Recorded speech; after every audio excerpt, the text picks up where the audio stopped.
अब हम हो गए हैं तैयार अपनी ट्रिप के लिए। हमारा बैग भी पैक हो गया है।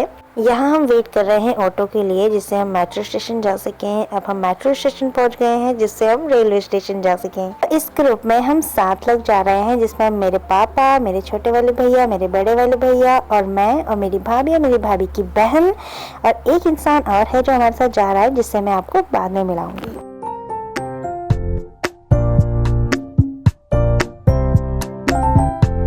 यहाँ हम पहुँच गए हैं पुरानी दिल्ली रेलवे स्टेशन। हाँ, तो हम ट्रेन से ही सफ़र करेंगे। ट्रेन से सफ़र करने का मज़ा ही कुछ और होता है। तो हम 5 दिन की ट्रिप के लिए जा रहे हैं और हम कहाँ जा रहे हैं मैं आपको बताऊंगी नहीं, क्योंकि आगे आपको खुद ही पता चल जाएगा। तो यहाँ हम वेट कर रहे थे अपने ग्रुप के 7वें मेंबर का। तो ये है शिवांश, हमारे ग्रुप का 7वां मेंबर। ये भी हमारे साथ ट्रिप पे जा रहा है। तो ये फर्स्ट टाइम था जब शिवांश हमारे साथ ट्रिप पे जा रहा था। हम बहुत ज़्यादा एक्साइटेड थे। तो अब हम यहाँ पे अपनी ट्रेन का वेट कर रहे हैं। मैं बहुत ज़्यादा एक्साइटेड थी इस ट्रिप को लेके। मेरे फेस की खुशी बता सकती थी कि मैं कितनी ज़्यादा खुश थी। तो ये आ गई हमारी ट्रेन जिसका हम बहुत टाइम से वेट कर रहे थे। तो इस ट्रेन को देख के ही आप अंदाज़ा लगा सकते हैं कि हम कहाँ जा रहे हैं। तो ट्रेन है जम्मू मेल। हाँ, हम जा रहे हैं वैष्णो देवी कटरा। तो ये मेरा सेकंड टाइम है। मैं सेकंड टाइम जा रही हूँ वैष्णो देवी। मैं पहली बार जब गई थी तब मैं काफ़ी छोटी थी। पिछली बार जब हम गए थे तो हमारे इतने अच्छे से दर्शन नहीं हो पाए थे, लेकिन इस बार हमारे बहुत अच्छे से दर्शन हुए हैं। मैं आपको भी दिखाऊंगी। तो हम बैठ गए हैं ट्रेन में अपनी अपनी सीटों पर। मैंने तो खिड़की वाली सीट ले ली है जहाँ से मैं बाहर के नज़ारे देखने वाली हूँ। तो अब हो गई है सुबह। हम पहुंच गए हैं उधमपुर स्टेशन। इसके बाद ही कटरा स्टेशन आ जाएगा। सुबह उठते ही जैसे जन्नत देखने को मिल रही थी। इतना खूबसूरत दिख रहा था सब कुछ। मैंने कुछ वीडियोस भी बनाई थी जैसा कि आप देख सकते हैं।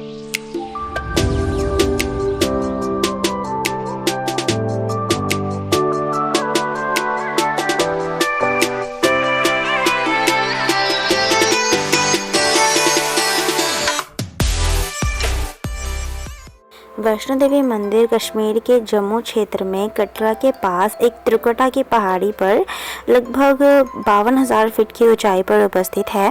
त्रिकुटा की जो पहाड़ी है वहाँ पे 90 फीट की एक गुफा है जिसके अंदर स्वयं देवी काली, सरस्वती और लक्ष्मी पिंडियों के रूप में विराजमान है। इन तीनों ही पिंडियों के रूप को माँ वैष्णो देवी कहा जाता है। माना जाता है कि ये मंदिर 700 साल पहले उनके परम भक्त श्रीधर द्वारा बनाया गया था। श्रीधर एक ब्राह्मण पुजारी थे। श्रीधर और उनकी पत्नी माता रानी के परम भक्त थे।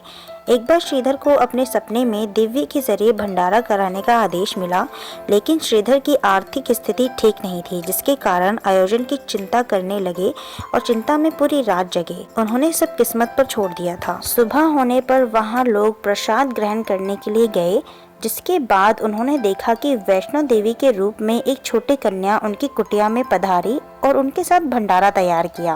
भंडारा सबको कराया गया। भंडारा कराने के बाद वह लड़की गायब हो गई। श्रीधर उस कन्या के बारे में जानना चाहते थे, जिसके बाद एक रात वैष्णो माता ने श्रीधर को अपने सपने में दर्शन दिए। उन्हें त्रिकुटा पर्वत पर एक गुफा का रास्ता दिखाया जिसमें उनका प्राचीन मंदिर था। बाद में ये मंदिर माता वैष्णवी के नाम से जाना गया। माता वैष्णवी की चढ़ाई कटरा से शुरू होकर 14 किलोमीटर तक होती है, जिसे भक्त घोड़े, खच्चर, पालकी या पिट्ठू के सहारे पूरा करते हैं। माना जाता है कि माँ वैष्णो देवी ने रत्नासागर के घर में जन्म लिया था। माँ वैष्णो देवी को बचपन में त्रिकुटा के नाम से जाना जाता था। बाद में भगवान विष्णु के वंश से जन्म लेने के कारण वह वैष्णवी कहलाई गयी। माना जाता है कि त्रिकुटा जब 9 साल की थी तो उन्होंने समुद्र के किनारे तपस्या। त्रिकुटा ने राम के रूप में भगवान विष्णु की प्रार्थना की। सीता की खोज करते समय श्री राम अपनी सेना के साथ समुद्र के किनारे पहुँचे। उनकी दृष्टि गहरे ध्यान में लीन इस कन्या पर पड़ी।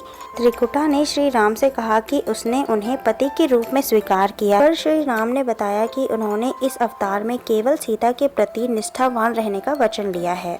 लेकिन श्री राम ने उन्हें आश्वासन दिया कि कलयुग में कालकी के रूप में प्रकट होंगे और उनसे विवाह करेंगे। इसी बीच श्री राम ने त्रिकुटा से उत्तर भारत में स्थित मार्गी पहाड़ियों की त्रिकुटा श्रृंखला में अवस्थित गुफा में ध्यान में लीन रहने के लिए कहा। रावण के विरुद्ध श्री राम की विजय के लिए माँ ने नवरात्र मनाने का निर्णय लिया। इसीलिए नवरात्रों के 9 दिनों की अवधि में रामायण का पाठ करते हैं। श्री राम जी ने वचन दिया कि त्रिकुटा वैष्णो देवी के रूप में प्रसिद्ध होंगी और सदा के लिए अमर हो जाएंगी।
हम पहुंच गए हैं वैष्णो देवी रेलवे कटरा स्टेशन। अब हम यहां से लेंगे एग्जिट।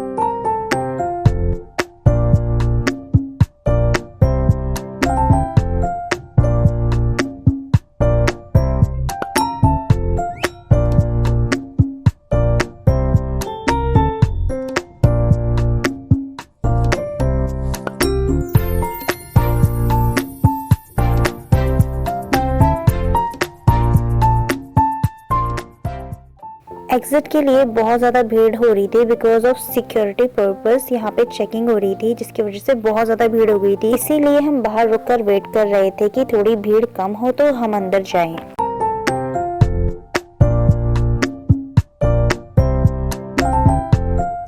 फाइनली भीड़ कम होने के बाद हम अंदर गए एग्जिट के लिए। अगर आप कभी भी वैष्णो देवी जाएं तो यात्रा पर्ची ऑनलाइन ही अप्लाई कर दे, क्योंकि यात्रा पर्ची के लिए यहाँ पे बहुत ज़्यादा भीड़ होती है।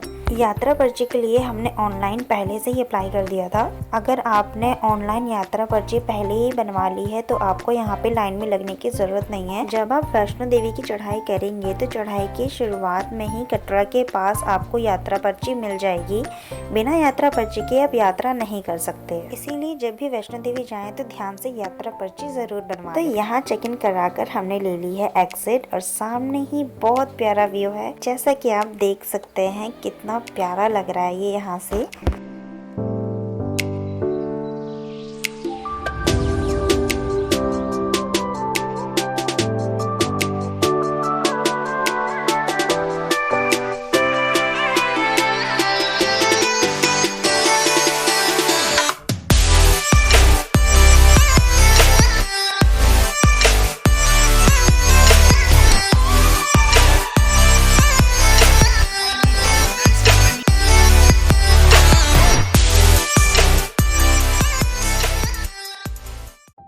तो हम यहाँ से लेंगे एग्जिट। एग्जिट लेने के बाद हमें लेना है होटल। हमें 2 रूम लेने पड़ेंगे क्योंकि हम 7 लोग हैं, तो हमें ऐसा होटल चाहिए था जो हमारे बजट में हो। बहुत मुश्किल के बाद हमें एक होटल मिला। तो एक रूम का 700 रुपए प्राइस था पर नाइट का, तो हमें 5 दिन रहना था। 700 में ये हमें एक रूम दे रहे थे जिसमें गीजर, वाईफाई सब कुछ था।